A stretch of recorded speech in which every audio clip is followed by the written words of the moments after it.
Welcome to all. तो आज के वीडियो में हम लोग बेसिकली एक जूलॉजी का 11th क्लास का चैप्टर है स्ट्रक्चरल ऑर्गेनाइजेशन इन एनिमल्स। तो उस चैप्टर को हम लोग स्टार्ट करते हैं। देखिए, स्ट्रक्चरल ऑर्गेनाइजेशन इन एनिमल्स को अगर देखेंगे आप तो बेसिकली इसमें एनिमल टिश्यू के बारे में हम लोग को समझना है। तो उससे पहले ये समझना होगा कि जैसे कि ऑर्गेनिज्म हो गया, सबको पता ऑर्गेनिज्म ऑर्गेनिज्म होता है ना, ये दो टाइप के होते हैं। एक होता है यूनिसेल्युलर और एक होता है मल्टी सेल्युलर। एक यूनिसेल्युलर सेल्युलर और एक होता है मल्टी सेल्युलर।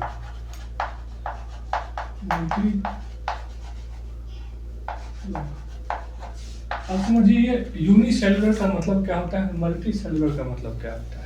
जैसे कि आप बोटनी में पढ़ोगे तो वहाँ पे जैसे मोनेरा किंगडम हो गया, प्रोटिस्टा किंगडम हो गया, ये सब यूनिसेल्युलर है। यूनिसेल्युलर का मतलब होता है उसका पूरा बॉडी मात्र एक सेल का बना हुआ है। उसी से वो रेस्पिरेशन करेगा, रिप्रोडक्शन करेगा, डाइजेशन करेगा, जितने भी चीज़ें करनी है वो सब के सब वो एक ही सेल से करेगा। तो ये सब आते हैं यूनिसेल्युलर में।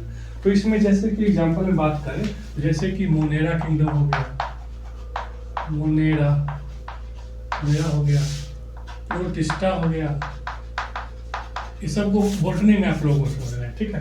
तो ये सब जो होता है वो यूनिसेल्युलर में आते हैं। और ये क्या होता है कि रेस्पिरेशन जैसे हो गया, रेस्पिरेशन चाहे वो रिप्रोडक्शन हो,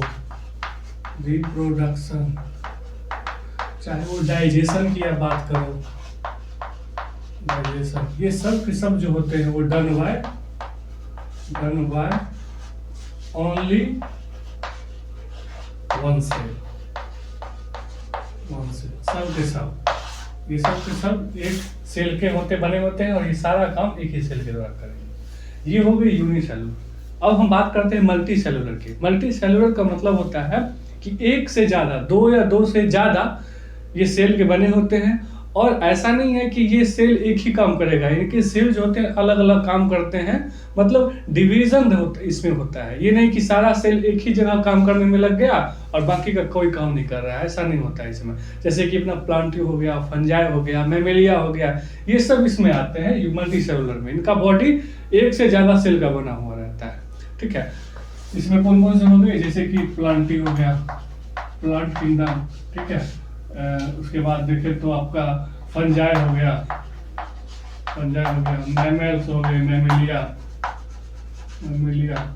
ये सब जो होते हैं ये मल्टी सेलुलर होते हैं। बेसिकली इसमें मैं आपको एक बात बताऊं, देखिए होता क्या है ना, सिंपल, ये हो गया आपका एक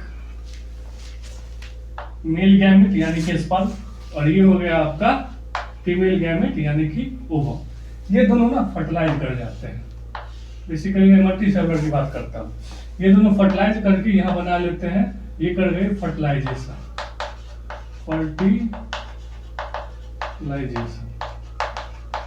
फर्टिलाइज करने के बाद ये बना देते हैं जाइगोट, ठीक है। जाइगोट बनने के बाद यहाँ माइटोसिस होता है, माइटोसिस, ये हो गया जाइगोट। तो माइटोसिस करके ये एम्ब्रियो बनाते हैं, ठीक है, एम्ब्रियो बनाते हैं। अब यहाँ ना 3 जर्म लेयर होता है। अब पूरा बॉडी, जैसे हमारी बात कर लो, इंसान की बात कर ले अगर, तो जो जर्मिनल लेयर एक्टोडर्म होता है, एंडोडर्म होता है और मेसोडर्म होता है। ये कहीं ना कहीं पूरा बॉडी का कोई भी ऑर्गन हो इन्हीं तीनों जर्म लेयर से बना हुआ है, ठीक है। ये कौन से होते हैं, जैसे कि एक्टोडर्म होते हैं, या तो कहीं एक्टोडर्म से बना है, चाहे वो एंडोडर्म से बना होगा, एंडोडर्म या फिर मेसोडर्म। इसी तीनों जर्म लेयर बनते हैं, ये जाकर के 3 डिवीजन बनता है, फिर जाकर के होता है, ठीक है। ये हो गई चीजें। ये तो हो गई आपकी सिंपल सी बात, एक बेसिक सी बात। अब हम लोग जो एक्चुअल में आते हैं, एक्चुअल समझते हैं। जैसे कि क्या होता है ना, एक सेल होता है, ग्रुप ऑफ सेल टिश्यू बनाएगा, और टिश्यू जो होता है फिर ये ऑर्गन बनाएगा, बहुत सारे ऑर्गन मिल करके फिर ये ऑर्गन सिस्टम बनाएंगे, ऑर्गन सिस्टम। Organ system. यहाँ बेसिकली क्या हो रहा है, बहुत सारे सेल मिलकर के टिश्यू बनाते हैं, बहुत सारे टिश्यू मिलकर के ऑर्गन बनाते हैं, और पूरा ऑर्गन से फिर ऑर्गन सिस्टम बनता है। अब ये जो ऑर्गन सिस्टम बनता है ना, जैसे कि आप एग्जांपल में समझो, जैसे कि विंड पाइप यानी कि ट्रैकिया हो गया, लैरिंग्स हो गया, ब्रोंकाई हो गया, ब्रोंक्यूल्स हो गया, एल्विलाई हो गया, ये सब क्या है, ये सब ऑर्गन है। और ये सब ऑर्गन मिल करके एक काम करेंगे, एक साथ काम करेंगे। बेसिकली ये सब मिलकर के रेस्पिरेशन करेंगे हमारे बॉडी के अंदर। तो ये कोई ना कोई, ये सब के सब एक साथ मिलकर के काम कर रहे हैं, इसलिए इनको ऑर्गन सिस्टम कहलाता है। सिस्टम शब्द आपके दिमाग में जब भी आए ना, तो ये समझ लीजिए कि सिस्टम का मतलब होता है, एक्चुअली कॉर्पोरेट में भी, ये सब कंपनी में ना लोग सिस्टम यूज बोलते हैं।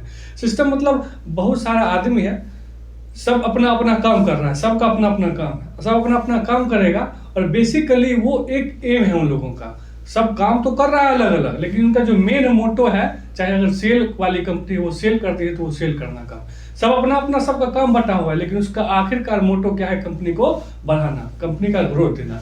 तो उसी टाइप के एग्जाम्पल समझ लीजिए, सिस्टम आ गया था, सब ऑर्गन अपना अपना काम करेगा, लेकिन सब मिलकर के ये किसी एक काम, पर्टिकुलर काम को करेगा, जो कि इस केस में रेस्पिरेशन हो जाता है। ठीक है, अब ये सब आपको सोच करके देखिए, ये सब जो ऑर्गन होंगे पास पास होंगे या दूर दूर होंगे, ये सब के सब पास पास होंगे। पास पास होंगे तभी तो किसी काम को ये कर पाएंगे। ठीक है, और इनमें फिजिकल और केमिकल कोऑर्डिनेशन भी होता है। ये सब एनसीईआरटी का वर्ड है। ठीक है, तो फिजिकल एंड केमिकल इंटरेक्शन भी होता है, इंटरेक्शन या कोऑर्डिनेशन होता है। ठीक है, तो ये हो गया आपका सेल। अब एक बात बताइए, अगर हम मान लीजिए ये जैसे किए हैं, अगर हम यहाँ पे सेल बना दिए, ठीक है, ये ग्रुप ऑफ सेल जैसे होता है टिश्यू, यहाँ बहुत सारा सेल। अब इस सेल को हम टिश्यू कह सकते हैं क्या? नहीं, सबको हम टिश्यू नहीं कह सकते। अब जैसे कि टिश्यू को समझना है तो सबसे बढ़िया ये जो पाम होता है, ये सब के सब अलग अलग हो सकते हैं, सेम भी हो सकते हैं ये सेल, लेकिन ये सेल अलग अलग भी हो सकते हैं, और इनका जो ओरिजिन है ये सेम है, ये सब यहाँ से निकला हुआ है। लेकिन अगर ये साथ काम करेगा ना, तो क्या करेगा, किसी चीज को उठाना होगा या किसी को मारना होगा, तो ये साथ काम करेगा, है अलग अलग लेकिन ओरिजिन सेम है, और जब ये साथ हो जाएंगे तो किसी एक काम को करेंगे। तो अगर हम वही बात करें, तो इसके अगर डेफिनेशन की बात करें, टिश्यू की डेफिनेशन की अगर हम बात करेंगे, तो इसमें यही लिख सकते हैं, एक ग्रुप ऑफ सिमिलर सेल, एक group of similar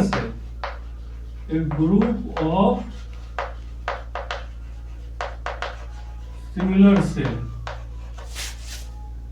with having same germinal layer. ये जो टिश्यू बना है बेसिकली ये तीनों जर्म लेयर से बना हुआ है, एक्टोडर्म, जर्म लेयर, ये जर्म लेयर बनकर के टिश्यू बनेगा। ठीक है, with having same germinal layer,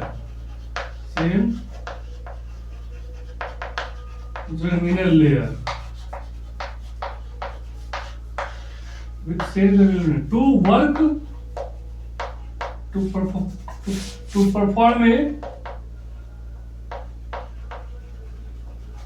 specific function, कोई एक काम को करेगा। ठीक है, स्पेसिफिक फंक्शन। अब देखिए ये जो यहाँ पर जो मैंने सेल बना है बहुत सारा, आपको पता है इन सेल के बीच की जगह को ना इंटरसेल्युलर स्पेस बोलते हैं, इंटरसेल्युलर स्पेस। और इस सेल के बीच बीच में ना कुछ पार्ट स्पेस में कुछ से इसमें फ्लूइड बना रहता है, तो इसको मैट्रिक्स या सब्सटेंस बोलते हैं। तो इसको बोलते हैं क्योंकि इंटरसेल्युलर स्पेस में है इसलिए इंटरसेल्युलर मैट्रिक्स, या कई जगह आप इसको सब्सटेंस भी बोलते हैं, सब्सटेंस। इसमें क्या हम लोग लिख देंगे, क्या इसमें लिखेंगे हम लोग, a group of similar cell, a group of similar cell having a same germinal layer, germinal layer उनका सेम होगा, to perform a specific function along with intercellular matrix, intercellular matrix, इसको बोलेंगे टिश्यू। टिश्यू का मतलब समझ में आया? Tissue किसको बोलते हैं? टिश्यू एक टाइप का, अगर देखें, the group of similar cell है having a same germinal layer to perform a specific function along with intercellular matrix, that is called tissue। इसको बोलेंगे टिश्यू। ये सब एक साथ किसी एक स्पेसिफिक काम को करेंगे, साथ साथ काम करेंगे, ठीक है। ये हो गई हमारी बात टिश्यू के बारे में। अब ये टिश्यू जो होता है ना, ये 4 टाइप का होता है, तो उसको समझ लेते हैं। इतना समझ में आ गया?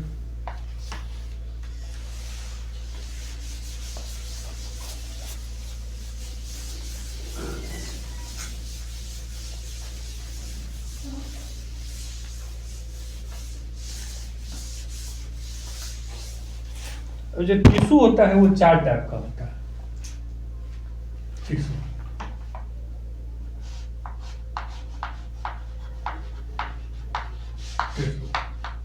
ये 4 टाइप का होता है। पहला टाइप एपिथेलियल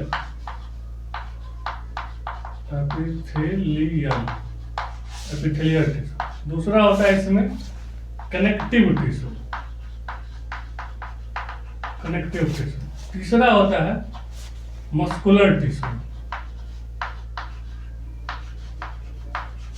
चौथा होता है न्यूरल टिश्यू, ठीक है। ये 4 टाइप के होते हैं। तो टिश्यू जो होते हैं वो 4 टाइप के होते हैं, epithelial tissue, connective tissue, muscular tissue and the last is neural tissue. तो इन चारों टिश्यू को हम लोगों को एक एक करके समझना है। अब हम पहले समझते हैं एपिथेलियल टिश्यू के बारे में, ठीक है। हम समझते हैं एपिथेलियल टिश्यू।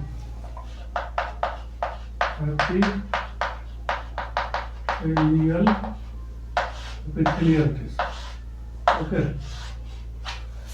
देखिए, एपी का मतलब होता है अपॉन, अपॉन मतलब ऊपर, अपॉन। और थीलियल का मतलब होता है ग्रो, ग्रो। एपी का मतलब होता है अपॉन और थीलियल का मतलब होता है ग्रो। मतलब ये किसी के ऊपर ग्रो कर रहा है। अब आपको ये बात समझ में नहीं आई होगी, अब इसको हम लोग थोड़ा सा क्लियर करते हैं। देखिए, एपिथेलियल टिश्यू के बारे में अगर समझना है ना, तो जैसे कि पेन होता है ना, पेन में देखोगे एक रिफिल होता है, उसमें होता है ना। जैसे कि अगर स्ट्रक्चर समझे तो ये हो गया पेन, ये हो गया पेन। इस पेन में देखोगे ना तो इस टाइप का रिफिल होता है। इसी रिफिल की सहायता से तो लिख पाता है इंसान। ये होता है रिफिल, ठीक है। हमारी बॉडी भी इसी टाइप की होती है, इसी टाइप की होती है। ये पूरा बॉडी होता है और बॉडी के बीच में एक एलिमेंट्री कैनाल गया हुआ है, जैसे कि माउथ कैविटी हो गया, या फिर बकल कैविटी बोलिए, चाहे एसोफेगस हो गया, स्टमक हो गया, स्मॉल इंटेस्टाइन हो गया, लार्ज इंटेस्टाइन हो गया, फिर रेक्टम हो गया। तो माउथ टू एनस एक पूरा का पूरा एक कैनाल लगा हुआ है। ठीक उसी तरह का स्ट्रक्चर यहाँ भी हमने बनाया है। ये पूरी बॉडी हो गई और बीच में जैसे कि रिफिल बताया तो एक एलिमेंट्री कैनाल है। तो हमारे बॉडी के ऊपर देख रहे हो आप क्या है, ये एपिडर्मिस होता है। ये जो होता है ना, ये इस टाइप का, ये जो होता है ना, ये एपिडर्मिस, ये एपिथेलियल टिश्यू का बना होता है। और इसके ऑर्गन जो भी, और बीच में ये सब स्पेस देख रहे हो ना, इसी स्पेस को ना सिलोम बोलते हैं, इसी स्पेस को सिलोम बोलते हैं। इसी स्पेस में, इसी सिलोम में हम लोग का किडनी हो गया, चाहे वो आपका पेनक्रियाज हो गया, हार्ट हो गया, चाहे लंग्स हो गए, जितने भी मेजर ऑर्गन हमारे बॉडी के हैं वो सब के सब इसी स्पेस यानी कि सिलोम में होते हैं, ठीक है। और ये बीच में गया होता है हमारा एलिमेंट्री कैनाल। तो चाहे वो बॉडी के बाहर का लेयर हो, उसको भी क्या बोलेंगे, एपिथेलियल होते हैं, एपिथेलियल टिश्यू के बने होते हैं। और इसके बाहर भी एपिथेलियल टिश्यू का बना होता है। ये जो एलिमेंट्री कैनाल है ना, इसके बाहर भी ये जो होता है बना हुआ एपिथेलियल टिश्यू का बना होता है। और इसके अंदर जो है वो भी एपिथेलियल टिश्यू का बना होता है, ये पूरा का पूरा। चाहे आप तो देख रहे हो ना, ये जैसे कि माउथ हो गया, तो उसके ऊपर वो भी एपिथेलियल टिश्यू का बना हुआ है। मतलब पूरा बॉडी बाहर से भी एपिथेलियल टिश्यू, जो अंदर में जो एलिमेंट्री कैनाल है या ऑर्गन है, कोई भी ऑर्गन या फिर एलिमेंट्री कैनाल है, उसके जो ऊपर वाले लेयर है वो भी एपिथेलियल टिश्यू के, और उसके अंदर वाला जो भाग हो गया, पार्ट हो गया, वो भी एपिथेलियल टिश्यू का बना हुआ है। अगर आप गौर से देखोगे तो ये जो है, ये बाहर इन्वायरमेंट को फेस कर रहा है, फेस इन्वायरमेंट, ठीक है ना। ये जैसे कि ये जो है हमारा ऊपर का स्किन जो है एपिथेलियल का बना हुआ है, ये बाहरी चीज को ना बरसात, धूप, कोई चोट लग गया, कुछ भी हो गया, ये सब ये प्रोटेक्ट करता है। तो ये बाहरी इन्वायरमेंट को फेस कर रहा है। वही अगर आप देखोगे जैसे एलिमेंट्री कैनाल पे ये मैंने जो बनाया है, ये भी कहीं ना कहीं फेस कर रहा है इस फ्लूइड को, ये जो बीच बीच में फ्लूइड है, तो फेस फ्लूइड। इसमें एनसीईआरटी का लाइन है, एनसीईआरटी की लाइन को हम लोग डिकोड करने की कोशिश कर रहे हैं। तो ये जो एपिथेलियल टिश्यू है, तो सिंपल लिखोगे, ये फ्री स्पेस में होता है, ये एनवायरनमेंट को भी फेस कर रहा है और बॉडी के अंदर जो फ्लूइड है उसको भी फेस कर रहा है, ठीक है। ये एपिथेलियल टिश्यू। अच्छा देखिए, जब भी एपिथेलियल टिश्यू देखोगे तो उसके नीचे हमेशा कनेक्टिव टिश्यू होता है, जैसे कि हम समझते हैं इसको। जैसे कि ये हो गया एपिथेलियल टिश्यू, ये हो गया न्यूक्लियस, ये सेल, बहुत सारे सेल के बने होते हैं, जैसे भी हमने समझा टिश्यू। अब ये जो होता है टिश्यू, अब इस टिश्यू को देखोगे ना तो ये आपको थिन लेयर नहीं लग रहा है, थिन लेयर या कवर है, एक तरह का कवरिंग है, कवरिंग ही तो है, एक तरह का कवरिंग है। तो जैसे कि हमारे घर में भी जो दीवार वगैरह होता है वो एक कवरिंग के रूप में ही होता है। अगर उस दीवार को आप देखोगे तो कहीं भी आपको छेद नहीं मिलेगा, एकदम बिल्कुल कॉम्पैक्टली पैक्ड होता है। उसी तरह से ये थीन कवर होते हैं, ये thin cover, thin and thin layer,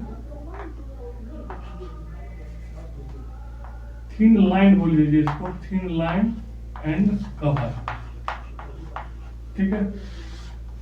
अच्छा एक बात बताइए, यहीं पे समझ लीजिए, अगर ये थीन लेयर है तो जैसे कि ईंटा आप देख लो, चाहे वो दीवार हो गया, वॉल हो गया किसी भी रूम का, वो काफी सटा हुआ रहता है, कॉम्पैक्टली पैक्ड होता है। उसी तरह से जो एपिथेलियल टिश्यू होता है वो एकदम कॉम्पैक्टली पैक्ड होता है, जैसे यहाँ हमने बनाया है, एकदम कॉम्पैक्टली पैक्ड होता है, कॉम्पैक्टली पैक्ड, कॉम्पैक्टली बिल्कुल पैक्ड होता है ये, ठीक है। ओके, अब वहीं पे अगर हम बात करें, बीच बीच में ये वाला स्पेस आप देख रहे हो, जिसको दो सेल के बीच में जो हमने स्पेस बोला था, इसको हम लोगों ने क्या बोला था, इंटरसेलुलर स्पेस, और इस बीच बीच में मैट्रिक्स रहता है, यानी कि intercellular matrix.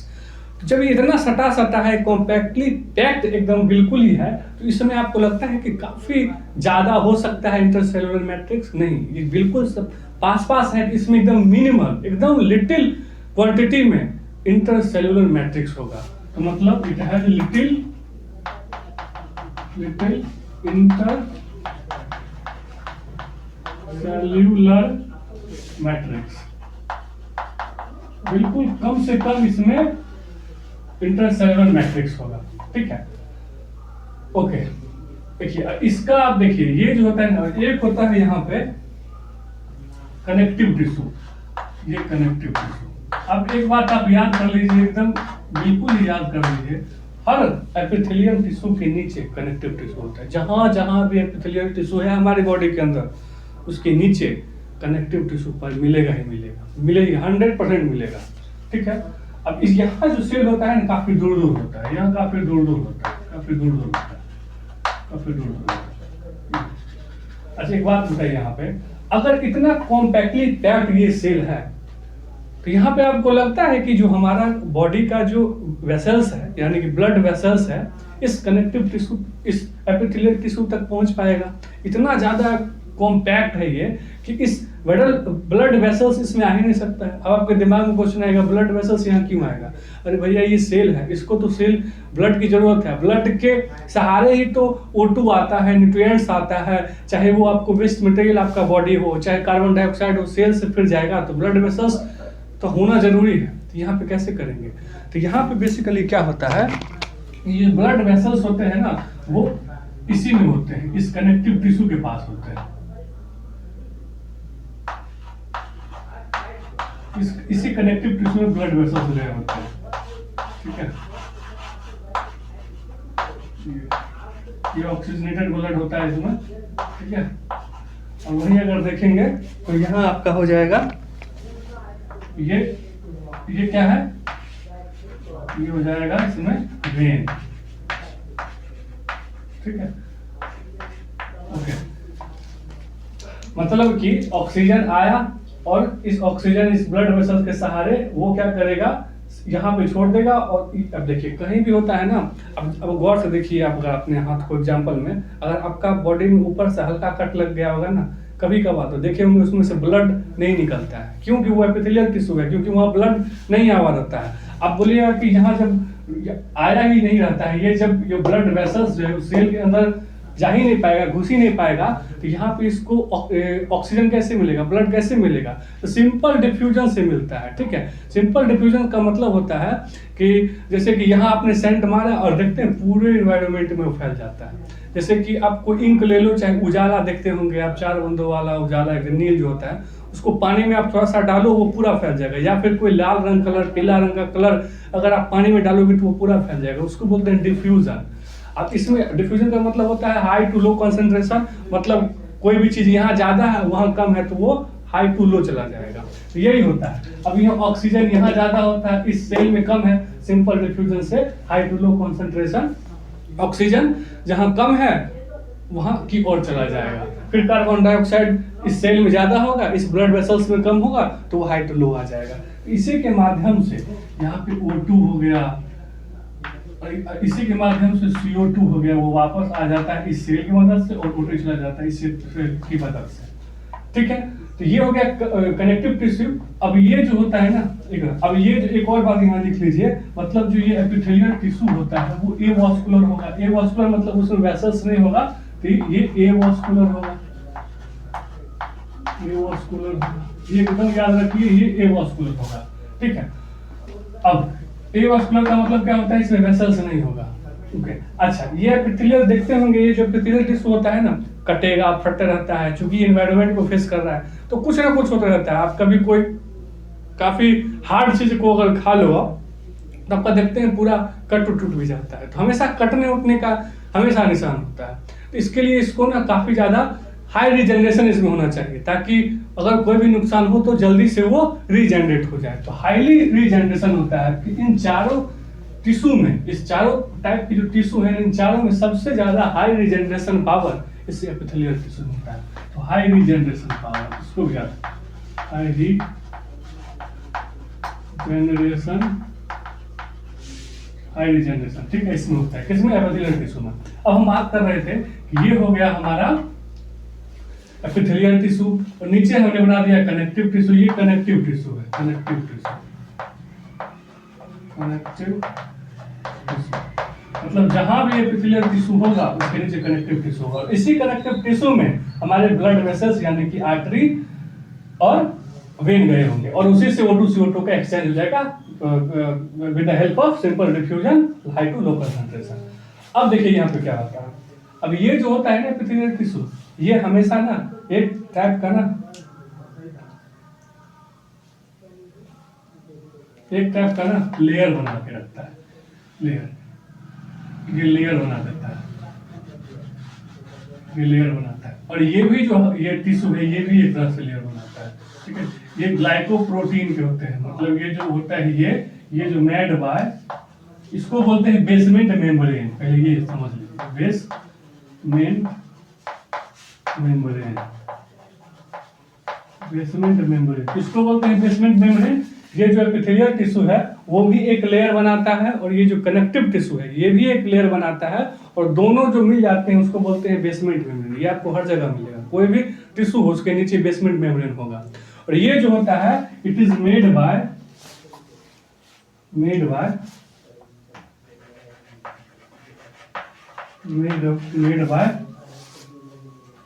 Glucose and sugar and protein भी बने होते हैं, sugar and protein,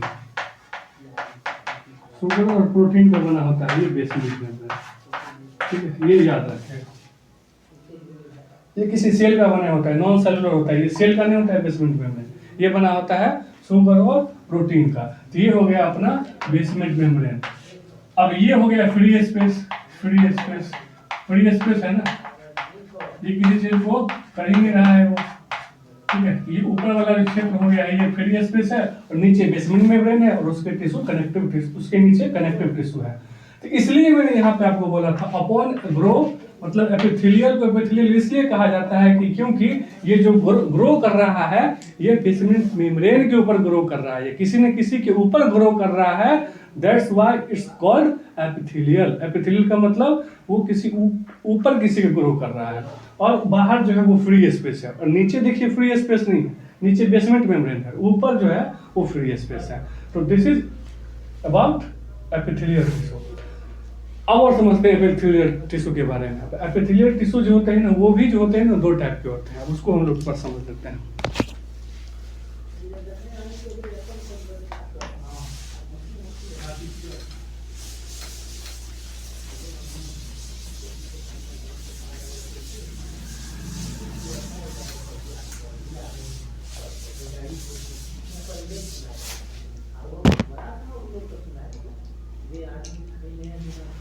epithelial tissue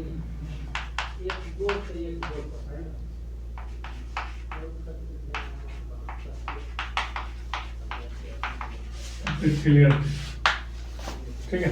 अब ये होते हैं दो टाइप के। अच्छा, कोई भी चीज का अगर टाइप होता है ना तो उसका बेसिस पूछा जाता है, किस बेसिस पे आप उसको दो टाइप में बांट रहे हो। इसका जो बेसिस है ना वो लेयर पे ऊपर कि कितने लेयर का बना हुआ है, तो बेसिस ऑफ लेयर,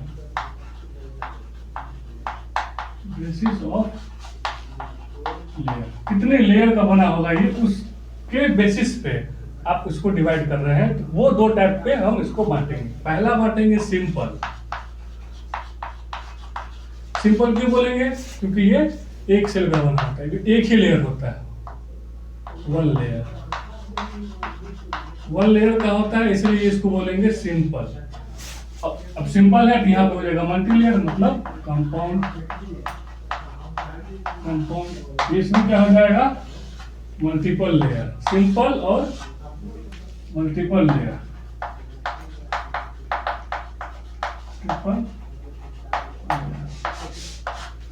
मतलब हमने एपिथेलियल टिश्यू को दो पार्ट में बांटा on the basis of layer, कितने लेयर का होगा, और उस बेसिस पे बांटेंगे तो इसको दो पार्ट में बांटेंगे। एक सिंपल जिसमें वन लेयर का होगा, कंपाउंड यानी कि एक से ज्यादा लेयर के होंगे, मोर देन वन लेयर के होंगे, ठीक है। अब देखिए, अब इस सिंपल को दो टाइप में बांटते हैं, दो नहीं तीन। ये मल्टीपल लेयर का होगा कंपाउंड वाला। अब ये इसको जो है ना, अब इसको भी किसी बेसिस पे बांटेंगे। इसको बेसिस पे जो बांटेंगे, इसका जो टाइप होगा वो होगा स्ट्रक्चरल मॉडिफिकेशन, स्ट्रक्चरल मॉडिफिकेशन। इसको किस बेसिस पे हम लोगों ने डिवाइड किया है? सिंपल को हमने स्ट्रक्चरल मॉडिफिकेशन के बेसिस पे इसको डिवाइड किया। तो ये हो जाएंगे तीन टाइप के। एक सेल जो होगा ना फ्लैट टाइप का होता है, तो फ्लैट टाइप का होता है तो इसको बोलेंगे सिंपल, क्योंकि सिंपल है, simple squamous, simple squamous epithelium, ठीक है। ये सिंपल इसलिए बोलते हैं क्योंकि ये फ्लैटेंड सेल होता है, फ्लैट टाइप का होता है, इस टाइप का फ्लैट होता है, इसलिए इसको फ्लैटेंड सेल बोलते हैं, फ्लैटेंड सेल,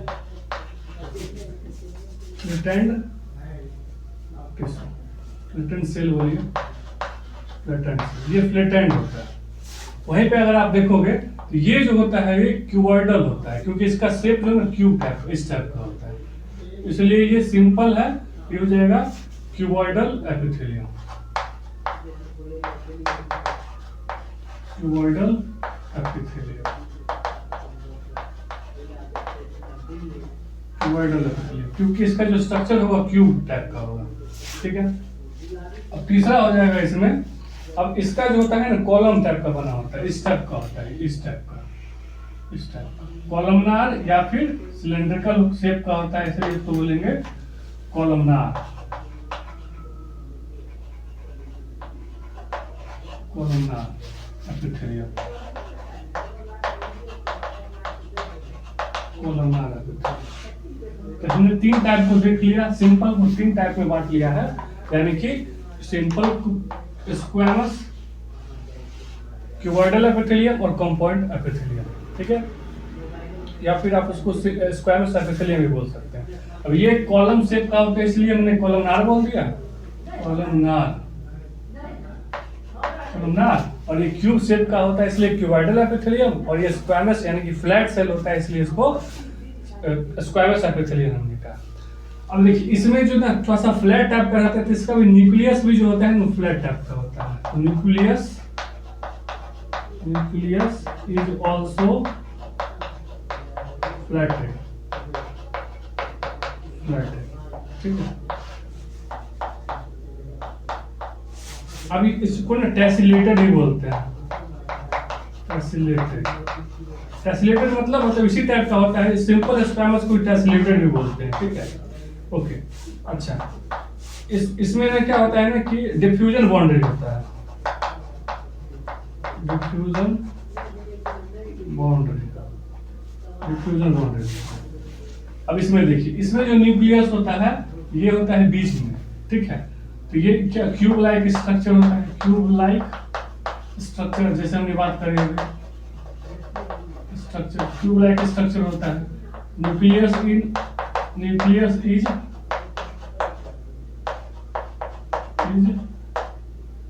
इन सेंटर,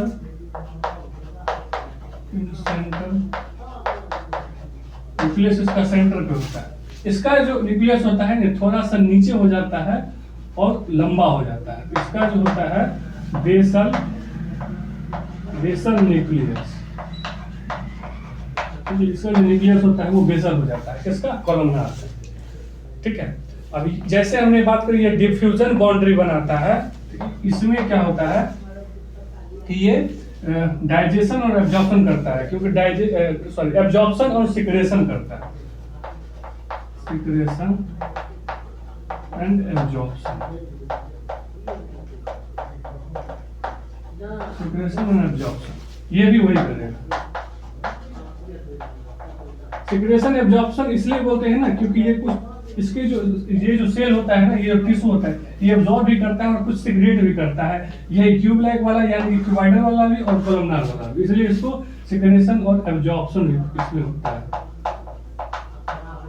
ठीक है, सिक्रेशन और एब्जॉर्प्शन, ठीक है। अब इसके एग्जांपल को समझिए कि आखिर ये कहाँ होते हैं, सिंपल स्क्वैमस कहाँ पाया जाता है, कॉलमनार एपिथेलियम या फिर क्यूबॉइडल एपिथेलियम कहाँ होते हैं, इसको थोड़ा समझिए। इसके एग्जांपल को देखिए, इसके एग्जांपल को समझते हैं। ये जो स्क्वैमस वाला होता है ये ब्लड वेसल्स में होता है, ब्लड वेसल्स में। ये जो कैपिलरी होता है ना, कैपिलरी देखिए बहुत पतला होता है, काफी पतला होता है, तो उसके बीच में एकदम थीन काफी पतला होना चाहिए, इसलिए इसको एंडोथेलियम ही बोलते हैं। एंडोथेलियम मतलब क्या होता है, कैपिलरी के अंदर जो एपिथेलियम टिश्यू है उसको एंडोथेलियम बोलते हैं, ठीक है। और अगर देखिए ब्लड वेसल्स के बाद women capsule,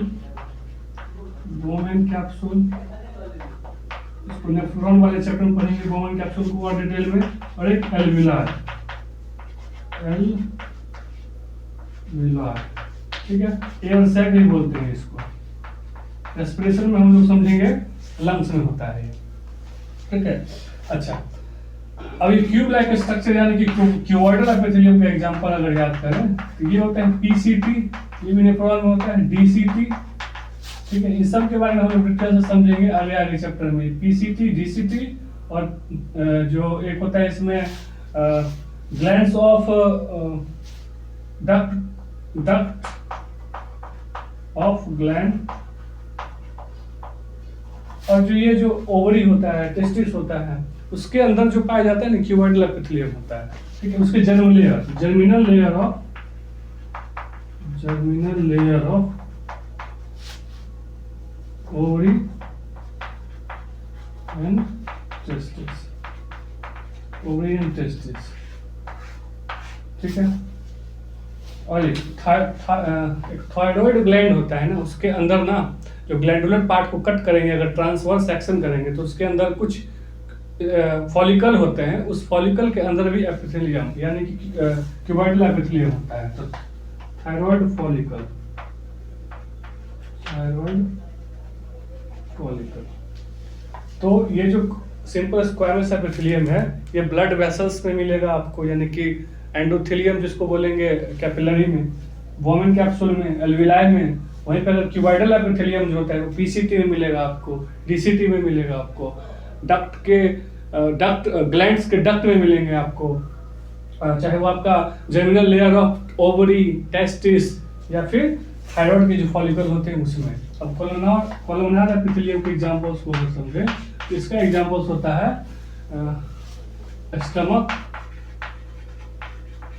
stomach and intestine. ये थोड़ा सा आपको याद करना पड़ेगा, काफी बार क्वेश्चन आ चुका है। क्वेश्चन अगर इस चैप्टर से आएगा ना तो यहाँ से एक चैप्टर जरूर आ जाएगा। इस वाले बोर्ड्स में जो लिखा है ना, खास करके एग्जांपल्स एकदम आना ही आना है, ठीक है। तो ये हो गया आपका एपिथेलियल टिश्यू। अब थोड़ा सा और इस एपिथेलियल टिश्यू के बारे में हम लोग को आगे समझना है, तो इन सब चीजों को हम लोग अगले वीडियो में समझेंगे। फिर मिलते हैं नेक्स्ट वीडियो में।